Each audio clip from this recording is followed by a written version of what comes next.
TVN 24 news নেটওয়ার্কের নিয়মিত আয়োজন টিভিএন অ্যানালিসিস অনুষ্ঠান থেকে আপনাদের সবাইকে স্বাগত জানাচ্ছি। আমি রানা আহমেদ। সুপ্রিয় দর্শক, আপনারা এই মুহূর্তে যারা ঘরে টেলিভিশন সেটের সামনে বসে এই অনুষ্ঠানটি দেখছেন কিংবা আরেকটু পরে টেলিভিশন সেটের সামনে বসে আপনাদের এই প্রিয় অনুষ্ঠানটি উপভোগ করবেন, কিংবা এই মুহূর্তে যারা ফেসবুক লাইভে ঢুকেছেন অথবা আরেকটু পরে ফেসবুক লাইভে ঢুকবেন, কিংবা আরও পরে সময় সুযোগ মতো যারা ইউটিউবে অনুষ্ঠানটি দেখবেন তাদেরকেও আগাম স্বাগত জানিয়ে রাখি। সুপ্রিয় দর্শক, আজকে আমরা ইমিগ্রেশন নিয়ে কথা বলবো। খুব গুরুত্বপূর্ণ দুটি বিষয় আজকে আমরা নির্ধারণ করেছি আলোচনার জন্য। তার মধ্যে একটি বিষয় খুবই সতর্কতামূলক, সেটা সবাইকে জানানোর জন্য এই বিষয়টি আজকে আমরা আলোচনায় নিয়ে আসছি যে ঢাকাস্থ আমেরিকান এম্বাসি খুব কঠিন হয়েছে। কোন ক্ষেত্রে, কী ক্ষেত্রে, সেই বিষয়গুলো নিয়ে আমরা কথা বলবো এবং সে কারণে বাতিল হতে পারে কিন্তু ভিসার ইন্টারভিউ। সেই বিষয়টি নিয়ে আজকে আমরা খুব গুরুত্ব সহকারে আলোচনা করব।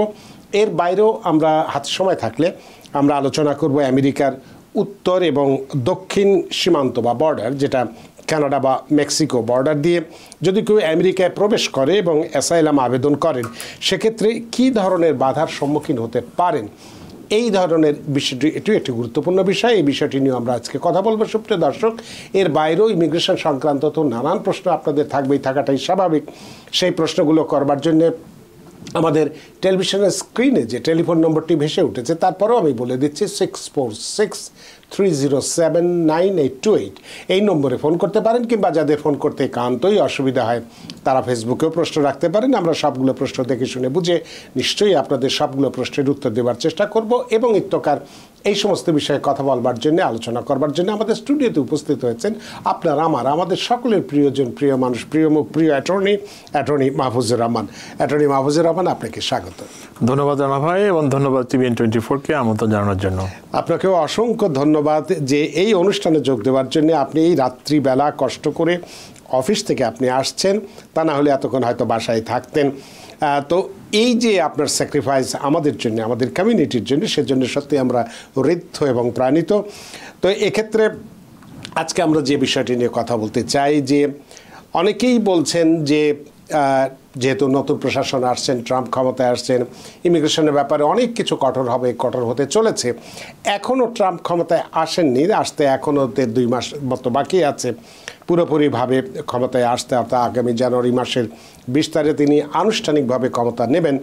তার আগে আমরা দেখতে পাচ্ছি যে ঢাকাস্থ আমেরিকান এম্বাসি বেশ কঠিন হয়েছে, বিশেষ করে কিছু DS-160 ফর্ম পূরণের ক্ষেত্রে। আমরা জানি যে এটা একটা অনলাইনে এই ফর্মটি পূরণ করতে হয় এবং এটা যে ভিসার ক্ষেত্রে খুব গুরুত্বপূর্ণ একটি বিষয়, বিশেষ করে যারা আমরা ট্রাভেল বা ভিজিট ভিসা আসতে চাই, স্টুডেন্ট ভিসায়, ব্যবসায়ী ভিসায় বা অন্যান্য আরও বিভিন্ন ক্যাটাগরিতে আসতে চাই।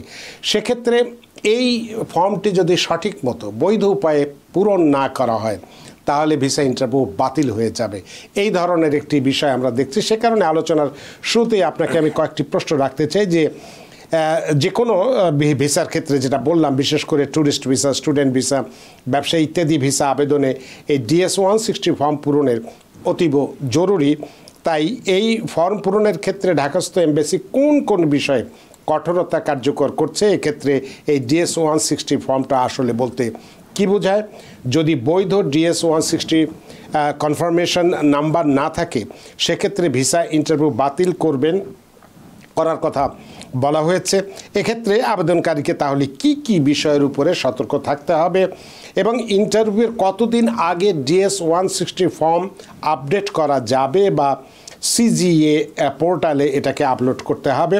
এবং আরেকটি যে প্রশ্ন, সেটি DS-160 ফর্ম পূরণ করার কতদিন পর্যন্ত তা বৈধ বা সেটা থাকবে বলে আপনি মনে করছেন, বা এই ঢাকাস্থ আমেরিকান এম্বাসির যে ফেসবুক পেজে তারা যেটা এটা পোস্ট করেছে, সেক্ষেত্রে আপনার এই বিষয়টি। এবং এটি আজকে 18 তারিখ, আমাদের 15 তারিখ, বাংলাদেশের 15 তারিখ থেকে ইতোমধ্যে কার্যকর হয়েছে।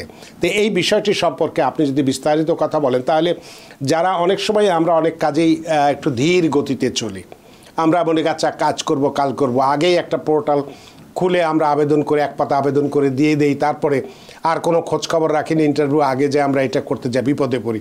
যাতে করে এই বিপদেটা না পড়ি আমরা, সেই বিষয়টি সম্পর্কে আপনি বিস্তারিত আপনি যদি বলেন তাহলে অনেকেই এই ব্যাপারে আমরা সচেতন হব এবং অহেতুক এই জঞ্জালের বা অহেতুক এই বঞ্চনার যাতে আমরা শিকার না হই সে বিষয়টি নিয়ে আপনি একটু সবাইকে আমরা সতর্ক করি। জনাব অ্যাটর্নি মাহফুজুর রহমান। হ্যাঁ, ধন্যবাদ জানা ভাই। আজকে একটা খুব গুরুত্বপূর্ণ বিষয় দর্শকদের মাঝে নিয়ে আসছেন, যেটা DS-160। এটা আসলে অনেকগুলো ভিসা এটাতে কভার করে। For example visitor visa, B1 B2 visa, student visa, আরও নন ইমিগ্রেন্ট আরও যতগুলো ভিসা আছে প্রায় সমস্ত ভিসার ক্ষেত্রে কিন্তু DS-160 এই ফর্মটি ইউটিলাইজ করতে হয়। তো সেক্ষেত্রে অবশ্যই এটা আপনার ঢাকা এমবিসি কেন, এটা আমেরিকার যতগুলো এমবিসি আছে সারা বিশ্বে, এটা এই ফর্মটি পূরণের মাধ্যমে কিন্তু আমেরিকায় আসার জন্য আবেদন করতে হয়। সেটা ভিজিটর ভিসা হোক, B1 B2 ভিসা হোক, স্টুডেন্ট ভিসা হোক, F1 ভিসা হোক, J1 ভিসা হোক এবং অন্য আরও M1 ভিসা হোক, যে কোনো ভিসার ক্ষেত্রে কিন্তু এই ফর্মটি ব্যবহার করতে হয়। তো এখন এটা আসলে আমার মনে হয় যেটা যে এমবিসি তাদের এক্সপিরিয়েন্স থেকেই কিন্তু তারা এই নোটিফিকেশন জারি করেছে, কারণ তারা হয়তো বা দেখতে পেয়েছে যে বিগত সময় যে অ্যাপ্লিকেন্টরা যখন আবেদন করেছে তারা হয়তো বা মেজর অনেকগুলো মিস্টেক করেছে। ফর এক্সাম্পল তারা হয়তো বা ভিজিটর ভিসার জন্য আবেদন করছে, মিস্টেকেনলি তারা ক্যাটাগরি সুইচ করে অথবা F1 চলে গেছে অথবা অন্য কোনো ক্যাটাগরি চলে আসছে, অথবা F1 এর জায়গায় তারা B1 B2 ভিসা তারা ইন্ডিকেশন করেছে, যার ফলে এটা ইনভ্যালিড টেকনিক্যালি। ওনার যে পারপাস যাওয়ারটা সে কথাই বলছে, যদি বৈধ তোমার যদি কোনো ফর্ম যদি ফিল আপ করা না হয়, ওই ফর্ম যখন সাবমিশন হয়, যখন কনফার্মেশন নাম্বার আসে, তারপরে নেক্সট স্টেপ হচ্ছে ইন্টারভিউ ডেট তারা অ্যাসাইন করবে। তো এখন শুধু যদি দেখা যায় যে অ্যাপ্লিকেশনটি ভ্যালিড না, ওর জন্য যে ইন্টারভিউ স্লটটা, তাহলে এটা অনর্থক, কিন্তু অন্য যারা ভ্যালিড অ্যাপ্লিকেন্ট আছে তাদের কিন্তু সুযোগটা বঞ্চিত হচ্ছে। তো এই কারণে হয়তো যে এমবিসি সতর্ক করে দিয়েছে যে তোমরা যারা অ্যাপ্লিকেশন সাবমিট করবে যেন সঠিকভাবে সঠিক ইনফরমেশন এবং সঠিক ক্যাটাগরিতে যেন অ্যাপ্লিকেশন সাবমিট করা হয়, এবং না হলে তারা ইন্টারভিউ বাতিল করে দিতে পারে, এরকম একটা নোটিফিকেশন জারি করেছে। আর আরও তারা সতর্কতা জারি করেছে, যদি কোনো কিছু অ্যাপ্লিকেশন ভ্যালিড সাবমিট করেছে কিন্তু দেখা গেল যে কোনো ইনফরমেশন ল্যাকিংস রয়েছে টুকটাক, সেগুলো আপডেট করতে হবে। সে আপডেটটি কিন্তু 7 দিন, ইন্টারভিউ যে ডেট আছে তার অবশ্যই 7 দিন আগেই কিন্তু আপডেটটি সাবমিট করতে হবে। যদি 7 দিনের মধ্যে কোনো আপডেট সাবমিট করে তাহলে কিন্তু তারা ইন্টারভিউ বাতিল করে দিতে পারে, সেটাও কিন্তু তারা একটা সতর্কতা জারি করেছে।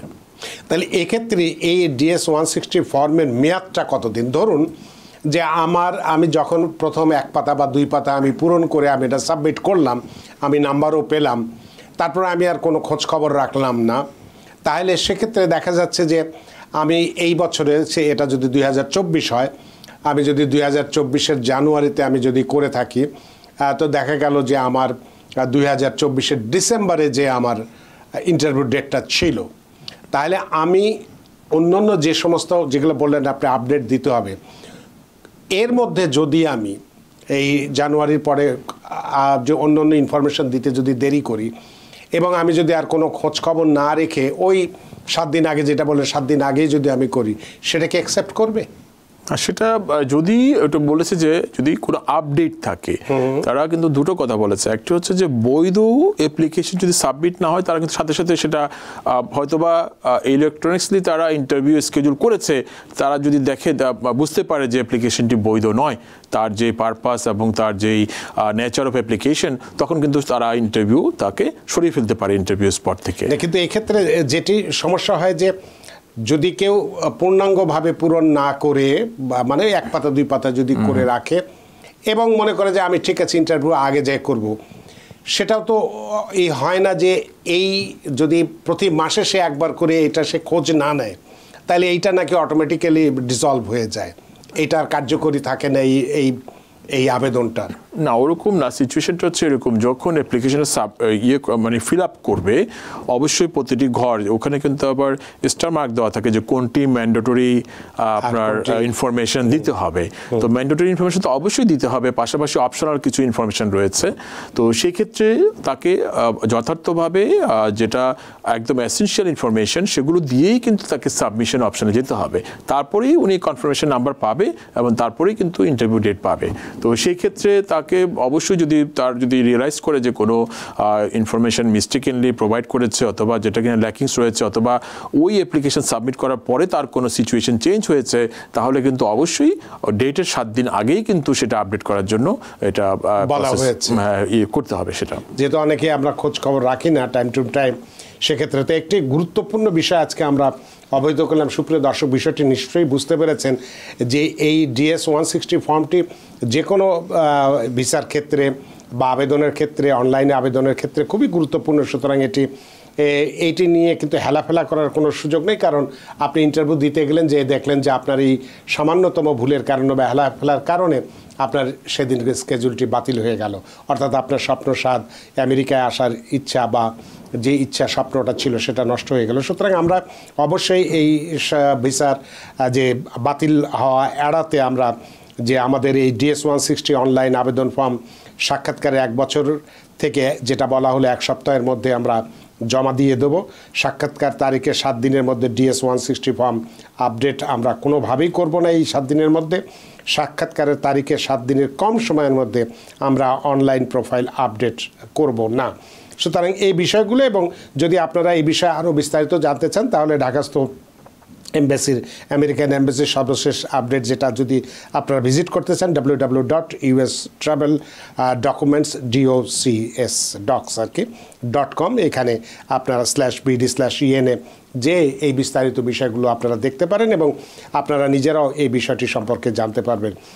অ্যাটর্নি মাহফুজুর রহমান, বিষয়টি সম্পূর্ণ বা সুন্দরভাবে ব্যাখ্যা করার জন্য আপনাকে ধন্যবাদ। আমরা আমাদের দ্বিতীয় আলোচনায় যাব, যেটা আমেরিকার যে উত্তর এবং দক্ষিণ, যেটা কানাডা এবং মেক্সিকো বর্ডার দিয়ে কেউ আমেরিকায় যদি প্রবেশ করে এবং অ্যাসাইলাম আবেদন করেন, সেক্ষেত্রে কী ধরনের বাধার সম্মুখীন হতে পারে, এই বিষয়টি নিয়ে আমরা কথা বলবো। তবে দুইজন দর্শক অনেকক্ষণ ধরে অপেক্ষা করছেন, আমরা তাদের টেলিফোন দুটো নিয়ে নিতে চাই। সুপ্রিয় দর্শক, কে আছেন টেলিফোনে? দয়া করে নাম পরিচয় বলে আপনার প্রশ্নটি করুন।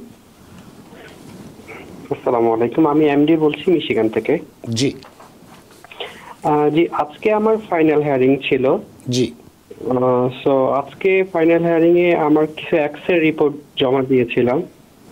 সো এক্স-রে রিপোর্ট জমা দেওয়ার কারণে আমার জজ বলছে যে এটা বিস্তারিত সহ আর কি ওদেরকে সাবমিট করার জন্য আর কি, মেডিকেল কলেজের সাপোর্ট নিয়ে আর কি। সো এরপরে আমার এটার জন্য আর কি আমার নেক্সট হিয়ারিং এর ডেটটা হচ্ছে পিছিয়ে গেছে। এই হিয়ারিংটা আমি মোশন করে আনছিলাম ফাইনাল হেডটা, এখন এই আমার যে এই ডেটটা পিছিয়ে গেল, এটা কি আমার জন্য ভালো হয়েছে না খারাপ হয়েছে, এটা একটু জানার ছিল আর কি, বা আমার ভবিষ্যতে এটা নিয়ে কোনো প্রবলেম হবে কিনা। অনেক ধন্যবাদ আপনার প্রশ্নের জন্য অ্যাটর্নি মাহফুজুর রহমান। ধন্যবাদ ওনাকে প্রশ্ন করার জন্য। উনি যেটা ফাইনাল বলেছে, অবভিয়াসলি উনি যেটা মিন করতে চাচ্ছে সেটা হচ্ছে অ্যাসাইলাম ওনার যে অ্যাপ্লিকেশন সাবমিট করেছে ইমিগ্রেশন কোর্টে, সেটারই ফাইনাল হিয়ারিং উনি মিন করতে চাচ্ছে। তো এখানে উনি যেটা করেছে যে এক্স-রে রিপোর্ট জমা দিয়েছে, তো যেটা ওনার জমা দেওয়ার সময় যথার্থভাবে এক্স-রে তো শুধু রিপোর্ট কোনো কিছু এক্সপ্রেস করে না, এটা একমাত্র ডক্টর ছাড়া অন্য কেউ এটা রিয়েলাইজ করতে পারবে না ভিতরে কি আছে। ওটার পাশে একটা রিপোর্ট অ্যাটাচ করতে হয়, জমা দিতে হয়। তো সেটাই সম্ভবত উনি মিসিং করেছে। আর যেহেতু এক্স-রে রিপোর্ট পেয়েছে, অবভিয়াসলি জাজ কেসটাকে যথার্থভাবে সম্পন্ন করার জন্য ওই যে ডাক্তারের রিপোর্টটা চেয়েছে, এবং যেহেতু এটা অ্যাভেলেবেল ছিল না, হয়তোবা জাজ বা আপনার ন্যায় বিচারের স্বার্থে ওনাকে আরেকটা সুযোগ দিয়েছে।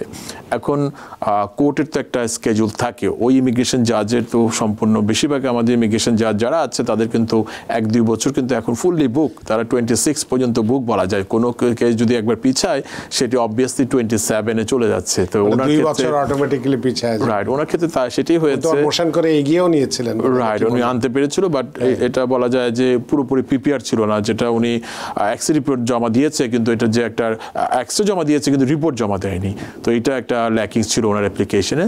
তো উনি মনে হয় সেটা যদি জাজ যেটা ইনস্ট্রাকশন দিয়েছে সেভাবে উনি যদি সম্পূর্ণ করে কোর্টে জমা দেয়, হয়তোবা পরবর্তী হিয়ারিং এ উনি হয়তোবা একটা রেজাল্ট আশা করতে পারেন। বললেন যেটা ভালো হবে না খারাপ হবে কি জন্য বললেন না, এটা যেটা আমার যেটা অপিনিয়ন সেটা হচ্ছে যে জাজ কিন্তু ন্যায় বিচারের স্বার্থে জাজ যদি বলতে পারতো যে না তুমি এক্সরে রিপোর্ট দিয়েছো, no report, I am gonna exclude it, কারণ এটার কোনো মেক সেন্স করে না, আমি এটা এভিডেন্স রাখবো না। যদি অনেক জাজ আছে কিন্তু সেটাও করে থাকে, কিন্তু অবভিয়াসলি ওনার জাজ হয়তো বা সেরকম ভালো ছিল যে ওনার এই কেসটি যেন সঠিকভাবে অ্যাডজুডিকেট হয়, যে আমি রিপোর্টটা চাই, যেটা আমাকে এক্সরে ইয়েটা দিয়েছো বাট ওটার সাথে কি রিপোর্ট ছিল সেটা আমি পড়তে চাই। একজন সাধারণ মানুষের চোখে যে এটা রিপোর্টটা আসে ডাক্তার লিখবে সেটা দেখে তাহলে যেন তার কেসটা যেন যাচাই করা হয়। অনেক ধন্যবাদ প্রিয় দর্শক, আসলে আপনার বিষয়টা বুঝতে পেরেছেন যে এটা আপনি কষ্ট করে ডেটা এগিয়ে এনেছিলেন, কিন্তু আমার মনে হয় এই বিষয়টা আপনার আরও সতর্ক হওয়া উচিত ছিল, বা আপনার যিনি আইনজীবী আছেন তারও একটু বিষয়টা বোধহয় দেখা উচিত ছিল যে শুধু একটা ট্রান্সপারেন্ট একটা জিনিস দিলেন, মানে এক্সরে রিপোর্ট বা এক্সরে প্লেট দিলেন, সেখানে রিপোর্টটা হার্ড যে কপি যেটা থাকে ডাক্তারের দেওয়া সাইন করা, সেই বিষয়টা যদি থাকতো তাহলে হয়তো আপনার এতটা আজকে একটা ব্যবস্থা হয়ে যেত। তারপরেও আপনার জন্য আমাদের শুভকামনা রইল, দেখা যাক আবার যদি আপনার নতুন সাক্ষাৎকারে কি হয়। আপনার প্রশ্নের জন্য ধন্যবাদ। সুপ্রিয় দর্শক, কে আছেন টেলিফোনে? দয়া করে নাম পরিচয় বলে আপনার প্রশ্নটি করুন। হ্যালো, আসসালামু আলাইকুম। ওয়ালাইকুম আসসালাম।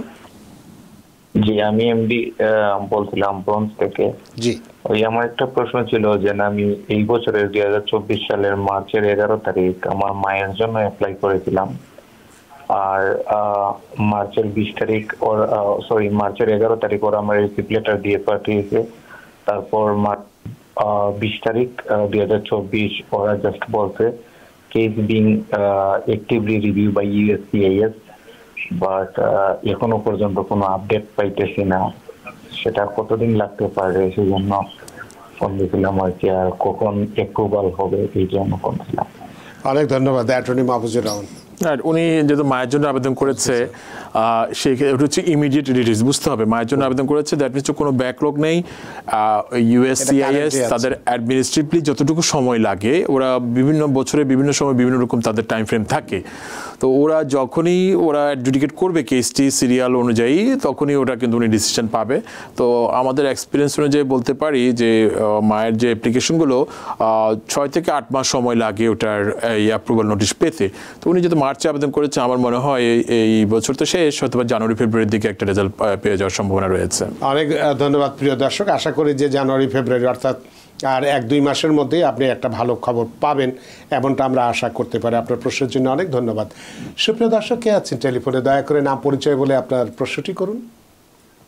জি, আসসালামু আলাইকুম, আমি নিউ জার্সি থেকে বলতেছি। জি, ওয়ালাইকুম আসসালাম। জি, বলুন।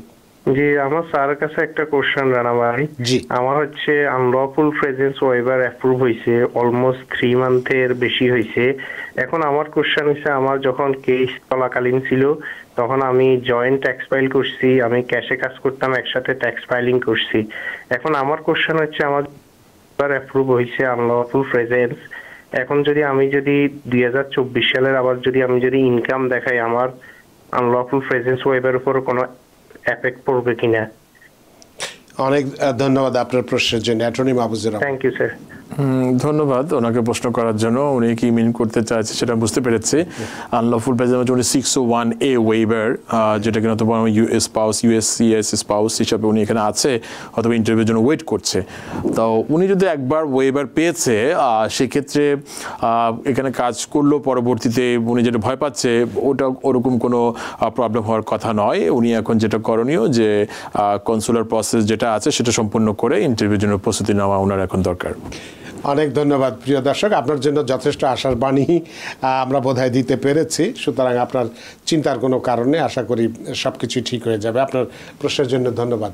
সুপ্রিয় দর্শক, কে আছেন টেলিফোনে? দয়া করে নাম পরিচয় বলে আপনার প্রশ্নটি করুন। আসসালামু আলাইকুম, আমার নাম রেহেনা, আমি ওহাইও থেকে বলতাছি।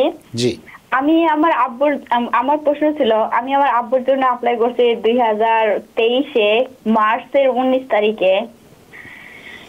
2024 অক্টোবরের 11 তারিখে আসছে যে পুলিশ ভ্যালিডেশন দেওয়ার জন্য আর ভিসার অ্যাপ্লিকেশন করার জন্য। তো আমি অক্টোবরের 26 তারিখে পুরো কমপ্লিট করছি।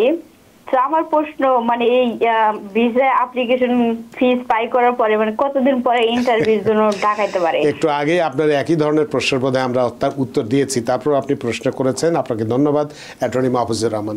রাইট, ওনার পোস্টের সাথে আগের পোস্টে একটু পার্থক্য রয়েছে যে উনি অলরেডি পেরিয়ে গিয়েছে USCIS এর অ্যাপ্রুভাল পেয়ে, উনি ন্যাশনাল ভিসা সেন্টার প্রসেসিং এ আছে, উনি সমস্ত কিছু জমা দিয়ে দিয়েছে অক্টোবর মাসে বললো। যদি ডিকিউ হয়ে যায় তখন থেকে অ্যাটলিস্ট 6 মান্থস ওয়েট করতে হয়, যেটা এখন প্র্যাকটিক্যাল যে সময়টা লাগে প্যারেন্টসের অ্যাপ্লিকেশন ইন্টারভিউর জন্য। অনেক ধন্যবাদ রেহানা আপনার প্রশ্নের জন্য। যদি আপনার এই আবেদনটির ডকুমেন্টারি কোয়ালিফাই হয়, অর্থাৎ ডিকিউ যদি হয়ে যায়, তাহলে সেখান থেকে আর ধরুন 6 মাসের মতো সময় লাগতে পারে। আপনার প্রশ্নের জন্য অনেক ধন্যবাদ। সুপ্রিয় দর্শক, কে আছেন টেলিফোনে? দয়া করে নাম পরিচয় বলে আপনার প্রশ্নটি করুন। হ্যালো, আসসালামু আলাইকুম। ওয়ালাইকুম। আমি সাইদ বলছি নিউ জার্সি থেকে। আমার একটা কোয়েশ্চেন ছিল। আমার ওয়াইফ ইউএস সিটিজেন অ্যাপ্লাই করছিল এন্ড ইন্টারভিউ দিয়েছিল নভেম্বর মাসের 16 তারিখে। সো সে তার নাম একটা অ্যাড করছিল। সো নাম সাদিয়া রহমান, সে সাদিয়া সাইদ রহমান অ্যাড করছে। সো ওরা বলছে যে আউট সেরেমনি করে তারপর আবার ওকে ডাকবে। সো এটা কতদিন লাগতে পারে? ওরা বলছিল যে 2-3 সপ্তাহের মধ্যে হয়ে যাবে, ওই অফিসারটা বলছিল ওকে। বাট এখন পর্যন্ত কোনো আপডেট আসে নাই বা কোনো কিছু আসে নাই আর কি। প্রায় 1 মাস হয়ে গেছে। এখানে কোনো কিছু, কোনো নাম্বার বা কোনো ওদের সাথে যোগাযোগ করার কোনো অপশন আছে কিনা বা কতদিন লাগতে পারে, এটা একটু জানতে চাচ্ছি। অনেক ধন্যবাদ আপনার প্রশ্নের জন্য অ্যাটর্নি মাহফুজুর রহমান। এটা আপনার যখন এখানে যারা লফুল পার্মানেন্ট রেসিডেন্ট আছে, যখন সিটিজেনশিপের জন্য যায় তখন তো নাম চেঞ্জ করা যায়। এতে কোনো ওনারা যেটা ভয় পাচ্ছে যে নাম অ্যাড করেছে, এতে কোনো প্রবলেম হওয়ার কথা নয়। ওনার অ্যাপ্লিকেশনের ক্ষেত্রে ওই নাম চেঞ্জের জন্য রিকোয়েস্ট করতেই পারে। আর এইসব ক্ষেত্রে সাধারণত ম্যাক্সিমাম 4 মান্থস ওয়েট করতে হয় পরবর্তী সিদ্ধান্তের জন্য। উনি যেটা বললো যে বেশ কয়েক সপ্তাহ হয়েছে, আমার মনে হয় আরও কিছু সময় অপেক্ষা করে USCIS একটা কোয়ারি পাঠাতে পারে। অনেক ধন্যবাদ জনাব সাইদ আপনার প্রশ্নের জন্য। আশা করি যেভাবে আপনাকে পরামর্শ দেওয়া হলো, আমরা তো আপনাকে জাস্ট শুধু পরামর্শ দিতে পারি, এটি বাস্তবায়িত করা বা মানা না মানা অথবা আপনি সেটা কি করবেন না করবেন সম্পূর্ণ আপনার উপরে। তো যেভাবে পরামর্শ দেওয়া হলো, আশা করি তাতে আপনি যদি সেভাবে করেন আপনার নিশ্চয়ই সমস্যার সমাধান হবে। ফেসবুকে কাজী আলামিন হোসেন এবং সুমন আহমেদ দুজনেই যে বিষয়টি নিয়ে কথা বলতে চেয়েছেন, জানতে চেয়েছেন যে কতদিন সময় লাগবে। খুব বিনয়ের সঙ্গে আপনাদের বলতে চাই, আসলে কতদিন সময় লাগবে এই প্রশ্নের উত্তর দেওয়াটা আসলে খুবই কঠিন ব্যাপার। এখানে আমার পক্ষে তো নয়, যিনি আলোচক আছেন তার পক্ষেও নয়, এমনকি যারা এই ইমিগ্রেশন ডিপার্টমেন্টে কাজ করেন তাদের পক্ষেও সম্ভবপর নয়। যে কোনো সময় যে কোনো বিষয়গুলোর স্লট খালি হলেই আপনারা সেই বিষয়গুলো আপনাদের কাছে চলে আসবে বলে আমরা মনে করি। সুতরাং এই কতদিন সময় লাগবে এই প্রশ্নের সত্যি আমরা জবাব দিতে পারছি না বলে দুঃখিত। সুপ্রিয় দর্শক, কে আছেন টেলিফোনে? দয়া করে নাম পরিচয় বলে আপনার প্রশ্নটি করুন। জি, আসসালামু আলাইকুম। আমি আটলান্টা থেকে ফোন করেছিলাম। জি, আমার একটা কোশ্চেন ছিল। আমি 2008-এ আমার ব্রাদার এন্ড সিস্টারের জন্য অ্যাপ্লিকেশন করেছি। তো এটা অলমোস্ট 18 ইয়ার্স। অ্যান্ড আমি কি ভাই বোনের জন্য কি ভিজিট ভিসায় কি অ্যাপ্লিকেশন করলে কোনো সমস্যা হবে কি না, বা আমি নিজে করলে বা আমি নিজে ভিজিট ভিসার জন্য অ্যাপ্লিকেশন করব নাকি অন্য কাউকে দিয়ে অ্যাপ্লিকেশন করাইতে হবে, like lawyer some like that? So আসলে 18 ইয়ার্স হয়ে গেছে, তো এখন আমার ধৈর্যটা কমে গেছে। অনেক ধন্যবাদ আপনার প্রশ্নের জন্য অ্যাটর্নি মাহফুজুর রহমান। হ্যাঁ, উনি কোন মাসে করেছে সেটা বলেন। 2008 সালে কোন মাসে করেছে, কারণ 2008 সালে মার্চ মাস পর্যন্ত যারা করেছিল তাদের কিন্তু ওয়েলকাম লেটার তারা কিন্তু ইস্যু করছে, এখন কিন্তু প্রসেসিং শুরু হয়ে গিয়েছে। তো বেশি আমার মনে হয় 8 সাল হলে ওনার খুব একটা বেশি দূরে নয় প্রক্রিয়া শুরু হওয়ার জন্য। আর এই ক্ষেত্রে আমরা যেটা আজকে আলোচনা শুরুতেই বলছিলাম যে DS-160 উনি যে ভিজিট ভিসার জন্য যেটা চিন্তা করছে ওই ফর্মটি কিন্তু ফিল আপ করতে হবে। সেক্ষেত্রে যদিও ওনার যে ব্রাদার সিস্টার অ্যাপ্লিকেশন পেন্ডিং রয়েছে, কিন্তু অ্যাপ্লিকেশন ক্ষেত্রে কোনো বাধা নেই। ওনার পারপাস ফ্যামিলি পারপাস হতে পারে, বিজনেস পারপাস হতে পারে, ওনার জব পারপাস হতে পারে, যে কোনো কারণেই কিন্তু ইচ্ছা করলে উনি যে কোনো সময় আমেরিকা থেকে নন ইমিগ্রেন্ট ভিসা মানে B1 B2-তে আসার জন্য রিকোয়েস্ট করতে পারে। সেটার জন্য কিন্তু DS-160 ফিল আপ করতে হবে। তো সেক্ষেত্রে উনি যেটা বলছে, লয়ার অবশ্যই কোনো এক্সপার্টিস নিজে করুক অথবা অন্য কাউকে দিয়ে করুক, লয়ার দিয়ে করুক, যিনি জিনিসটা জানে যাতে এটা বৈধ অ্যাপ্লিকেশন সাবমিট সাবমিট হয় সেদিকে খেয়াল রাখতে হবে। আজকে মানে আলোচনার কোনো সাথে রকম যাতে কানেক্টেড। ভুল না থাকে বা কোনো রকম তথ্য যেন গোপন না করা হয়, যেহেতু ওনার F4 ক্যাটাগরিতে আবেদন করা আছে, DS 160 ফর্মে যদি সেই ঘর নিশ্চয়ই আছে যে অন্য কোনো ক্যাটাগরিতে আবেদন করা হয়েছে কিনা, সেই জিনিসটা যেন লুকানো না হয়, তাহলে দুই দিকেই কিন্তু যাবে, আপনার আগেরটাও নষ্ট হয়ে যাবে, পরেরটা তো হবেই না। সুতরাং যেহেতু আর আপনি কোন মাসে করেছেন এটাও আমার জিজ্ঞেস করা উচিত ছিল, আমি হয়তো তখন খেয়াল করিনি। তো যদি মার্চের মধ্যে করে থাকেন তাহলে খুব বেশি দেরি নেই, বা যদি ডিসেম্বরেও যদি করে থাকেন খুব বেশি দেরি নেই, হয়তো 1 বছরের মধ্যেই আপনাদের এই সমস্যার সমাধান হয়ে যাবে। সুতরাং এক্ষেত্রে চিন্তা করে দেখুন যে আবার এই B1 B2 ভিসা অর্থাৎ ভিজিট ভিসায় নিয়ে আসবেন কি না। সুতরাং যদিও এটা কোনো সাংঘর্ষিক নয়, তাই তো? না, এটা কোনো সাংঘর্ষিক নয়, আপনি করতেই পারেন, তবে কোনো মিথ্যে তথ্য যেন না দেওয়া হয়। আপনার প্রশ্নের জন্য অনেক ধন্যবাদ। সুপ্রিয় দর্শক, কে আছেন টেলিফোনে? দয়া করে নাম পরিচয় বলে আপনার প্রশ্নটি করুন। হ্যালো, আমার নাম কামাল। জি, আমি জ্যাকসন হাইটস থেকে কল করছি আমার আম্মার জন্য সিটিজেনশিপ। আমার আম্মার বয়স 71। জি, ওনার জন্য সিটিজেনশিপের জন্য অ্যাপ্লাই করেছি। জি। তো এখন আমার জানার বিষয় হলো কিভাবে উনি ইন্টারভিউ ফেস করা ছাড়া বা কোশ্চেনের অ্যান্সার করা ছাড়া উনি কিভাবে সিটিজেনশিপ পরীক্ষায় অবতীর্ণ হতে পারেন। এই তো, মানে কোনো রকম পরীক্ষা ছাড়া অন্য কোনো উপায়ে উনি সিটিজেন হতে পারেন কিনা, এটাই হচ্ছে আপনার ওনার বয়সের ভিত্তিতে কোনো সুযোগ আছে কিনা, ওই গ্রাউন্ডে কোনো সুযোগ আছে কিনা, কি করা যেতে পারে। অনেক ধন্যবাদ জনাব কামাল আপনার প্রশ্নের জন্য। অ্যাটর্নি মাহফুজুর রহমান, একটা ফলো আপ কোশ্চেন করতে চাই, কত বছর আমেরিকাতে আছে গ্রিন কার্ড নিয়ে ওনার আম্মু? আপনি কি? উনি আছেন গ্রিন কার্ড নিয়ে 15 বছর আছেন। 15 বছর এক নাগাড়ে? না, আগে একবার অ্যাপ্লাই করেছিলেন, তখন ওই যে বাংলাদেশে আমার ওনার হাজবেন্ড মারা যাওয়াতে উনি আসতে পারেন নাই, তখন ওইটা ওনারা কাউন্ট করেন নাই, তো ওই জন্য ওইবার আর ওনার হয় নাই। তো এখন আবার ওনার ওই মেয়াদ পূর্ণ হওয়ার পরে উনি আবার অ্যাপ্লাই করছেন। বুঝতে পেরেছি। অনেক ধন্যবাদ। যেহেতু ওনার 15 ইয়ার্স রেসিডেন্সি রয়েছে এবং উনি 65 ইয়ার্স অ্যাবাভ, সেক্ষেত্রে উনি লিমিটেড কোশ্চেন কিন্তু প্রিপারেশন নিলেও কিন্তু উনি সিটিজেনশিপের জন্য কোয়ালিফাই হবে সেক্ষেত্রে আপনার। আর এছাড়াও যদি ওনার কোনো হেলথ কন্ডিশন থাকে যে কারণে উনি এখন যদি কোনো পড়াশোনায় মনোযোগ দিতে পারে না অথবা মেমোরিতে ওনার যদি নিতে না পারে, সেক্ষেত্রে ডক্টরকে একটা আলাদা একটা ফর্ম ফিল আপ করতে হয়, সেটাকে N648 ফর্ম বলা হয়। সেটি যদি ফিল আপ করে দেওয়া হয় তাহলে একদম ফুল এক্সামশনের জন্য রিকোয়েস্ট করতে পারে, কোনো প্রকার ইন্টারভিউ ছাড়াই কিন্তু উনি সিটিজেনশিপ নিয়ে আসতে পারে। অনেক ধন্যবাদ জনাব কামাল।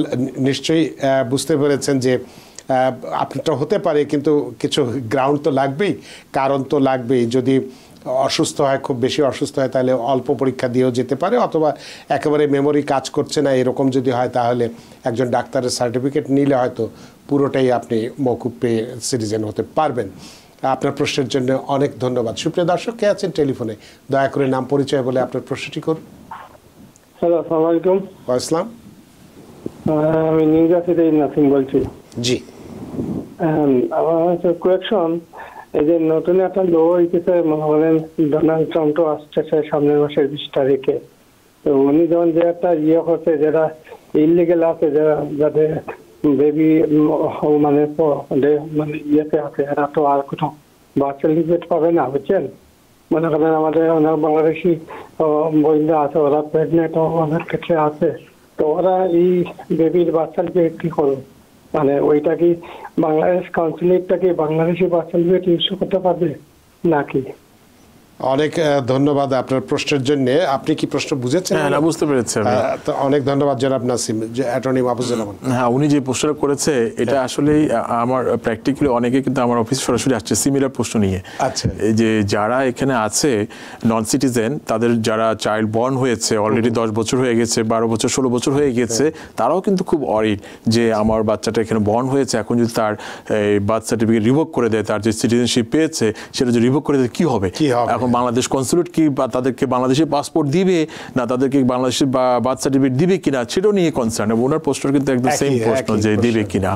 তো সেটা আনসার হচ্ছে যারা অলরেডি এখানে বর্ন হয়েছে, যারা কিনা আপনার এখানে আপনার সিটিজেনশিপ মানে পাসপোর্ট গেইন করেছে তারা কিন্তু কোনো প্রবলেমে পড়বে না এখানে স্পষ্টভাবে, কারণ এটা আপনার পিছন থেকে যে আইন প্রয়োগের সেটার কিন্তু বিধান নাই। হয়তোবা যদি যেটা আমাদের যে প্রেসিডেন্ট ডোনাল্ড ট্রাম্প যেটা বলছে যে ধরনের একটা পদক্ষেপ নিতে পারে, যদি সাকসেসফুল হয় তাহলে যখন সাকসেসফুল হবে তখন থেকে কার্যকর হবে। আর এটা সাকসেসফুল হওয়ার সম্ভাবনা বলবো খুব কমই বলা যায়, কারণ হওয়ার সম্ভাবনা হ্যাঁ নেই ওটা। আর সেই ক্ষেত্রে এখন এটার যে প্রক্রিয়া সবাই ভয় পাচ্ছে যে এটা বাতিল করে কিনা, কিন্তু বাতিল করার প্রক্রিয়াটা কিন্তু খুব জটিল এবং এটার কিন্তু অনেক কমপ্লেক্স একটা প্রসেস, কারণ এটা 14th অ্যামেন্ডমেন্টের মাধ্যমে এটা করা হয়েছে। এটাকে যদি আবার পরিবর্তন করতে চায় দেন হয়তো অ্যানাদার অ্যামেন্ডমেন্ট যোগ করতে হবে।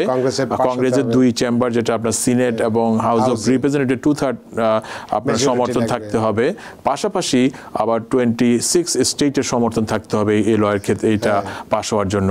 তো সেই ক্ষেত্রে বলা যায় যে এটার একটা বেশ কমপ্লেক্স লিগ্যাল প্রসেস রয়েছে, যদিও এটা খুব মিডিয়াতে খুব ফলাভাবে প্রচার করছে যেটা বাতিল হয়ে যাবে এবং যারা বর্ন হয়েছে আগে তাদেরটাও বাতিল হয়ে যাবে এরকম। এই কারণে কিন্তু মানুষের মধ্যে একটা সংখ্যা তৈরি হচ্ছে। আমার মনে হয় না যে এটা যারা এখানে অলরেডি বর্ন হয়েছে তারা অ্যাকর্ডিংলি ল তারা সিটিজেন, তাদের এই বিষয়ে চিন্তা করার কোনো কারণ নেই। কিন্তু এক্ষেত্রে একটি প্রশ্ন তাহলে আমার আছে আপনার কাছে, সেটা হচ্ছে যে উনি বলেছেন যে ডে 1 যেদিন ক্ষমতায় তিনি বসবেন ওত নেবেন আনুষ্ঠানিকভাবে সেদিনই উনি একটা নির্বাহী আদেশ দেবেন, এক্সিকিউটিভ অর্ডার দেবেন। এখন প্রেসিডেন্টের দেখা যাচ্ছে হাউস সেনেট যেটা আপনি বললেন প্লাস সুপ্রিম কোর্ট, সুপ্রিম কোর্টে তো 9 জন বিচারপতির মধ্যে 6 জনই আছে রিপাবলিকান। সুপ্রিম কোর্ট যদি তার তার নির্বাহী আদেশকে বৈধ করে দেয় তাহলে কি আর সুপ্রিম কোর্টের সর্বোচ্চ অথরিটি সেই বলে কি উনি এটাকে এক্সিকিউট করতে পারবেন কিনা? না, এক্ষেত্রে সুপ্রিম কোর্টের একটা রোল রয়েছে। আমি বলি সেটা রোলটা কিভাবে আসতে পারে, সেটি হচ্ছে যে 14th অ্যামেন্ডমেন্টে যেই বার্থ রাইটের কথা বলা আছে সেটি কিন্তু সরাসরি কিন্তু সিটিজেনশিপ কথা বলে না, এটা সম্বন্ধে একটা কেস ল আছে। সেই কেস লর আলোকে 18 সামথিং মানে কোনো একটা সময় সেটা কিন্তু যারা বর্ন হয় তারা সিটিজেনশিপ গেইন করে।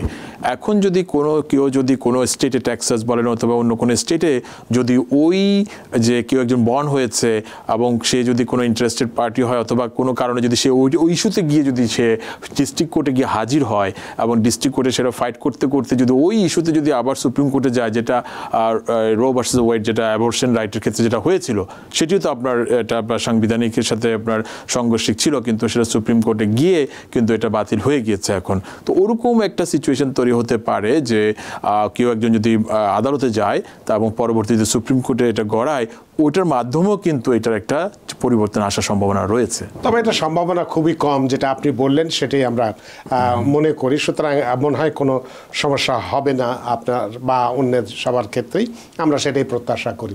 সুপ্রিয় দর্শক, আপনারা আরও অনেকেই টেলিফোনে আছেন, প্রশ্ন 2-1টা আমাদের ফেসবুকেও আছে, আমরা সবগুলো উত্তর দেবো, তবে একটা বিরতির পরে। সুপ্রিয় দর্শক, নিচ্ছে একটি ছোট্ট বিরতি, সে পর্যন্ত আমাদের সাথেই থাকুন। সুপ্রিয় দর্শক, বিরতির পর ফিরে এলাম আপনাদের প্রিয় অনুষ্ঠান টিভিএন অ্যানালিসিসে। আজকের অতিথি অ্যাটর্নি মাহফুজুর রহমান এবং আপনাদের সাথে রয়েছে আমি রানা আহমেদ। সুপ্রিয় দর্শক, বিরতির আগে বলেছিলাম যে আরও অনেকেই আছেন। ফেসবুকে একটি প্রশ্ন আছে, আমরা একটি নেই। জনি চৌধুরী, তিনি বলছেন, my wife parents get interviews in January, she is in Bangladesh right now, she can go with her parents in interview room, please answer. এটা কি সম্ভব? হ্যাঁ, ইউএস এমবাসি যারা সিটিজেন তাদেরকে অ্যালাউ করে, সাধারণত যারা অ্যাপ্লিকেন্ট থাকে তাদের সাথে যেতে পারে। হ্যাঁ, যেতে পারে। জনি চৌধুরী, সেক্ষেত্রে কোনো সমস্যা নেই, সুতরাং যেতেই পারে, কোনো প্রবলেম হবে না। রোদেলা আকাশ, তিনি বলছেন, আমার একটা কোশ্চেন। আচ্ছা, ঠিক আছে, আমি গ্রিন কার্ড ধারী, বাট আমার হাজব্যান্ড এখনও আসতে পারে নাই দেশে, এখন আমি প্রেগন্যান্ট, সো আমার বাচ্চা হলে কি সিটিজেনশিপ পাবে? উনি তো গ্রিন কার্ড, হ্যাঁ অবশ্যই এখনো যে ল রয়েছে যে বার্থ রাইট, এটা উনি গ্রিন কার্ড হোক অথবা নন সিটিজেন হোক, কোনো চাইল্ড বর্ন হলেই কিন্তু অটোমেটিক্যালি সিটিজেনশিপ গেইন করতে পারবে, বাই বার্থ যেটা এখনো পর্যন্ত আছে। সুতরাং রোদেলা আকাশ, যদি এই আইন পরিবর্তন না হয় তাহলে আপনার বাচ্চা হয়ে গেলে বাই বর্ন বা জন্মসূত্রে নাগরিক হবে, এটাই এখন পর্যন্ত আছে। সুতরাং এখানে একটা কথা, ওই যে কিছুক্ষণ আগে যে ভদ্রলোক প্রশ্ন করেছিল যে ইন কেস যদি কোনো আচ্ছা ল পরিবর্তন হওয়ার পর এখানে কেউ বর্ন হয় তাহলে কি হবে, বাংলাদেশ কনসুলেট অফিস কি তাদের জন্য পাসপোর্ট ইস্যু করবে কিনা, বার্থ সার্টিফিকেট ইস্যু করবে কিনা? অবভিয়াসলি করবে। আমাদের যারা প্রবাসী বাংলাদেশি রয়েছে অন্যান্য কান্ট্রিতে রয়েছে, যেমন মিডল ইস্টে, ওখানে কিন্তু এমবেসি কিন্তু তারা বার্থ সার্টিফিকেট ইস্যু করে থাকে। সিমিলার সিচুয়েশন কিন্তু এখানেও হবে, এখানেও কনসুলেট অফিস কিন্তু তাহলে তখন বাংলাদেশ যারা চাইল্ড বর্ন হবে ল পরিবর্তন যদি হয়ে থাকে অবশ্যই তারা বাংলাদেশি বার্থ সার্টিফিকেট পাবে, দেশে যেতে পারবে। তো অনেক ধন্যবাদ রোদেলা আকাশ আপনার প্রশ্নের জন্য, আশা করি প্রশ্নের উত্তর পেয়েছেন।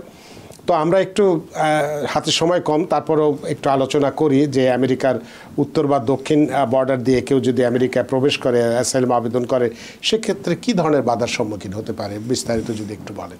সেটা একটু ব্রিফলি বলছি, যেটা যে আমাদের আমেরিকার দুটো বর্ডার রয়েছে, যেটা আপনার নর্দার্ন বর্ডার এবং সাউদার্ন বর্ডার বলা হয়, এবং পাশে দুই পাশে তো আমাদের পানি, এটা আটলান্টিক, আরেকদিকে আছে প্যাসিফিক। সো দুই সাইডে কিন্তু দুই রকম এখন কিন্তু রুল জারি রয়েছে। একটা হচ্ছে যেটা নর্দার্ন বর্ডার দিয়ে শুরু করি, যেটা হচ্ছে Canada US border. Canada US বর্ডারে যদি কেউ অবৈধ পথে প্রবেশ করে আমেরিকায়, তাহলে অ্যাসাইলামের ক্ষেত্রে কিছু রুল এখানে অ্যাপ্লাই হয়ে থাকে, কারণ আমেরিকার সাথে কানাডার সাথে আপনার এটা সেফ থার্ড কান্ট্রি রুল একটা এগ্রিমেন্ট চালু আছে। তো ওটার আলোকে কেউ যদি অবৈধভাবে এখানে প্রবেশ করে সরাসরি কিন্তু সে অ্যাসাইলামের জন্য এলিজিবল না, unless there is some exception. এক্সেপশনগুলো রয়েছে যদি তাদের ফ্যামিলি মেম্বার থাকে গ্রিন কার্ডধারী অথবা ইউএস সিটিজেন, সে যদি আন্ডার আনএকম্পানিড মাইনর হয় তাহলে সে অ্যাসাইলামের জন্য এলিজিবল হবে। তারপর সে যদি তার ভিসা থাকে তাহলে সে এলিজিবল হবে। আর যদি সে পাবলিক ইন্টারেস্ট যদি কোনো থাকে তার ব্যাপারে, তাহলে কিন্তু সেখানে এলিজিবল হবে। এরকম কিছু এক্সেপশনের আলোকে কিন্তু অ্যাসাইলামের জন্য এলিজিবল হতে পারে। আদারওয়াইজ এটাকে অ্যাসাইলাম বার বলা হয়, যে থার্ড সেফ কান্ট্রি আপনার এগ্রিমেন্টের মাধ্যমে, যেটা কিনা 2002-তে সেটা আপনার এগ্রিমেন্ট ছিল কানাডার সাথে। এটা একটা গেল পার্ট, যে অ্যাসাইলামের যে অবস্টেকল, সেইভাবেই কিন্তু লয়াররা কিন্তু সেই কেসগুলো হ্যান্ডেল করতে হয়। আর যেটা সাউদার্ন বর্ডার, যেটা আমাদের আমরা একটু পরে আসি, একজন দর্শকের ফোনটা নিয়ে আমরা সাউথটা আলাপ করব। সুপ্রিয় দর্শক কে আছেন টেলিফোনে, দয়া করে নাম পরিচয় বলে আপনার প্রশ্নটি করুন। হ্যালো, আসসালামু আলাইকুম। ওয়া আসসালাম। জি, আমি হোসেন ব্রুকলিন থেকে বলছি। জি বলুন, তাড়াতাড়ি প্রশ্ন করুন, আমাদের সময় হাতে সময় কম। আমার প্রশ্নটা হচ্ছে, আমার বাইরের জন্য অ্যাপ্লাই করেছিলাম 2007-এ, প্রায়োরিটি ডেট মে 9, 2007, এবং ডিকিউ 2021 এপ্রিল 5। কিন্তু এরই মধ্যে যে বেনিফিশিয়ারি, ওদের পাসপোর্টটা এক্সপায়ার হয়ে গিয়েছে। এখন নতুন পাসপোর্টটা কি আপলোড করব এখন, নাকি আপলোড করলে ডিকিউ চেঞ্জ হয়ে যাবে? এই জিনিসটাই জানতে চাচ্ছি। অনেক ধন্যবাদ জনাব হোসেন। না, যদি কোনো ম্যাটেরিয়াল চেঞ্জ হয় পাসপোর্ট অবভিয়াসলি, এবং যেটা ক্যাক সিস্টেম, যেটা ন্যাশনাল ভিসা সেন্টারের ওয়েবসাইটে, সেখানে কিন্তু নতুন ডকুমেন্টস আপডেটের কোনো প্রবলেম নেই। না, ওখানে প্রবলেম নেই, ওখানে একটা অপশন রয়েছে। সেটা যদি পাসপোর্ট এক্সপায়ার হয়ে যায় অবভিয়াসলি উনি এটা আপডেট করে দিতে পারে, এতে ডিকিউ তো কোনো একটা প্রবলেম হবে না সেক্ষেত্রে। আর এটা করতে তো হবেই, কারণ যদি লাগবে তো তখন যখন যাবে, অথবা উনি যদি কোনো প্রকার সেটা অডিট থাকে এই বিষয়ে যে ডিকিউ চেঞ্জ হবে কিনা, এটা অ্যাট দ্য এন্ডও করতে পারে। যখন আপনার ভিসা, যখন ইন্টারভিউ স্কেডিউল করবে, সেই মুহূর্তে যখন যাবতীয় সব মানে যে চেঞ্জ যেগুলো আছে, পুলিশ ক্লিয়ারেন্স, তারপর পাসপোর্ট এবং ট্যাক্স রিটার্ন, তখন সেই মুহূর্তে কিন্তু আপডেট করতে পারে। অনেক ধন্যবাদ জনাব হোসেন, আসলে কোনো সমস্যা নেই, আপনি নিশ্চয়ই বুঝতে পারলেন। আশা করি প্রশ্ন উত্তর পেয়েছেন। তো আমরা হাতে সময় নিয়ে 2 মিনিট মতো আমরা আপনাকে সময় দিতে পারবো। এর মধ্যে সাউদার্ন বর্ডারের বিষয়টা যদি একটু ক্লিয়ার। সাউদার্ন বর্ডারে এখন যে বর্তমান পরিস্থিতি, যেটা কিনা বলা হয় সার্কামভেনশন অফ ল লফুল পাথওয়ে, যেটা আমাদের প্রেসিডেন্ট বাইডেন সাহেব যেটা আপনার 2023 সালে আপনার এক্সিকিউটিভ অর্ডার জারি করেছিল যে যারা অবৈধ পথে প্রবেশ করবে তারা কিন্তু অ্যাসাইলামের জন্য সরাসরি এলিজিবল হবে না, যদি না কিছু এক্সেপশন তারা এক্সেপশনের মধ্যে পড়ে। সো সেই ক্ষেত্রে হচ্ছে যে একটা নাম্বার 1 এক্সেপশন হচ্ছে যে যারা ওই পথে আসবে এবং ওই পথে আসার সময় যদি তারা কোনো মানে তাদের থার্ড কান্ট্রিতে অ্যাসাইলাম করে থাকে এবং সেটা ডান হয়ে যায়, ডিনাই হয়ে যায় এবং তারপরে এখানে ঢুকে, তাহলে সে অ্যাসাইলামের জন্য এলিজিবল হবে। আর এই যে সে অ্যাসাইলামের জন্য এলিজিবল হবে না, সেই প্রিজাম্পশনটাকে খণ্ডন করার জন্য আরও কিছু গ্রাউন্ড রয়েছে। একটি হচ্ছে যদি কারো যদি ইমিনেন্ট সেফটি, লাইফ বা থ্রেট থাকে, কিডন্যাপিং অথবা মার্ডার এরকম সিচুয়েশন থাকে ওই রুটে, মেক্সিকো অথবা অন্য কোনো কান্ট্রিতে, যার ফলে বাধ্য হয়ে সে আমেরিকা প্রবেশ করেছে, তাহলে কিন্তু অ্যাসাইলামের জন্য এলিজিবল হবে। আর আরও একটা এক্সেপশন রয়েছে, সেক্ষেত্রে যদি সিভিয়ার হিউম্যান ট্রাফিকিংয়ের জন্য সে যদি ভিকটিম হয়ে থাকে, যেটা ফোর্সফুলি যদি কোনো সেক্স ট্রাফিকিং অন্য আরও ওই রকম ফোর্সফুলি তাকে ট্রাফিকিংয়ের মধ্যে পড়ে যায়, তাহলে কিন্তু সে এটা এক্সেপশনের মধ্যে কোয়ালিফাই হবে। আরও যারা আনএকম্পানিড যারা মাইনর রয়েছে তারাও কিন্তু এটার মধ্যে কোয়ালিফিকেশন হবে। তার অনেক ধন্যবাদ জনাব অ্যাটর্নি মাহফুজুর রহমান। বিষয়টি পরিষ্কারভাবে খুব সংক্ষেপে হলেও পরিষ্কার, যদিও অনেকগুলো প্রশ্ন আমার ছিল এই সমস্ত বিষয়ে আলোচনা করার জন্য, তারপরেও সময় সীমাবদ্ধতার মধ্যে চমৎকারভাবে উপস্থাপন করেছেন। সত্যি আমরা ঋদ্ধ, আমরা প্রাণিত। ধন্যবাদ জানা ভাই, আপনাকেও আবার অসংখ্য ধন্যবাদ। সুপ্রিয় দর্শক, আজকে আমরা খুব গুরুত্বপূর্ণ দুটো বিষয় নিয়ে কথা বলেছি, বিশেষ করে ঢাকাস্থ আমেরিকান এমবাসি যে কঠোর হয়েছে DS-160 ফর্মের ব্যাপারে এবং সে কারণে অনেকের ইন্টারভিউ বাতিল হয়ে যেতে পারে, সেটি নিয়ে আমরা আপনাদেরকে সতর্ক করেছি এবং বিস্তারিত জানার জন্য আমরা তাদের ওয়েবসাইটের নাম্বারও দিয়ে দিয়েছি, সেখানে যে আমরা দেখতে পারেন। এবং সেই সাথে আমরা আমেরিকার যে উত্তর এবং দক্ষিণ বর্ডার যেটা রয়েছে, সেখান থেকে যারা ইলিগ্যাল এখানে আসবে, কারা এখানে অ্যাসাইলাম নিতে পারবে, সেই বিষয়গুলো নিয়ে আমরা বিস্তারিত আলোচনা করেছি এবং প্রচুর দর্শকের আমরা প্রশ্নের উত্তর দিয়েছি। আশা করি আজকের অনুষ্ঠান আপনাদের যথেষ্ট ভালো লেগেছে। সুপ্রিয় দর্শক, যে যেখানেই থাকুন, ভালো থাকুন, সুস্থ থাকুন, নিরাপদে থাকুন। TVN 24 নিউজ নেটওয়ার্কের সাথেই শুভরাত্রি। TVN 24 টেলিভিশন দেখতে আজই কল করুন 7187776556। লগ ইন করুন www.totalcablebd.com। নিউ ইয়র্ক থেকে সম্প্রচারিত TVN 24 টেলিভিশন বিশ্বজুড়ে বাঙালির কণ্ঠস্বর।